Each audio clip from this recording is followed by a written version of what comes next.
ধোঁয়ায় ঢেকে গেছে আকাশ, রাডার সিগন্যালে জ্বলছে লাল বাতি।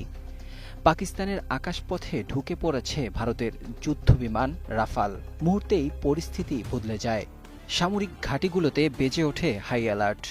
আকাশে উত্তেজনার আগুন, আর মাটিতে নিঃশ্বাস বন্ধ করে রেখেছে পুরো জাতি।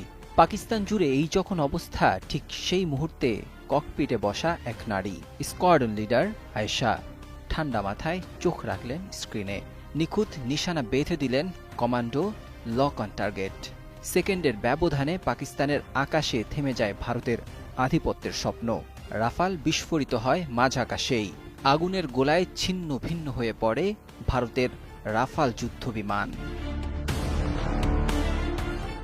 পাকিস্তান জুড়ে তখন আনন্দের ঢেউ। কারা বলেছিল যুদ্ধ কেবল পুরুষের খেলা, আয়েশা যেন সেই পুরনো যুক্তিগুলো মুহূর্তেই গুড়িয়ে দিলেন।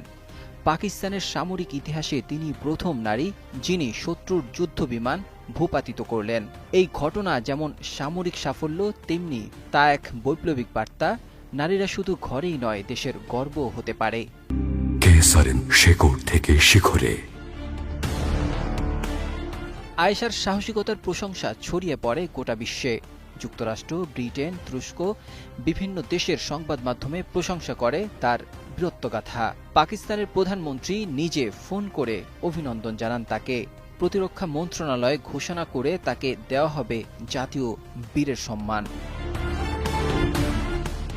বিপরীতে ভারতের মিডিয়ায় তখন হতাশা আর ক্ষোভের ছাপ। 5টি যুদ্ধবিমান হারানোর খবর ছড়িয়ে পড়লে দেশজুড়ে শুরু হয় সমালোচনার ঝড়। পাকিস্তান দাবি করে 3টি রাফাল এবং 2টি সুখোই ও মিগ সিরিজের যুদ্ধবিমান তারা ধ্বংস করেছে। বন্দী করা হয়েছে পাইলটদেরও। সামরিক বিশ্লেষকরা বলছেন এটি কেবল একটি বিমান ধ্বংসের ঘটনা নয়, বরং পুরো যুদ্ধের মোরাল কম্পাস ঘুরিয়ে দিয়েছে এই অপারেশন। আর এই গল্পের কেন্দ্রে রয়েছে নারী স্কোয়াড্রন লিডার আয়েশা। এই আকাশযুদ্ধ প্রমাণ করল যুদ্ধের সাহস, দক্ষতা আর চিতার মতো মনোযোগী আসল অস্ত্র। আর আয়েশা সেই অস্ত্রেই হয়েছেন পাকিস্তানের আকাশরানী। ডেস্ক রিপোর্ট, 21শে টেলিভিশন।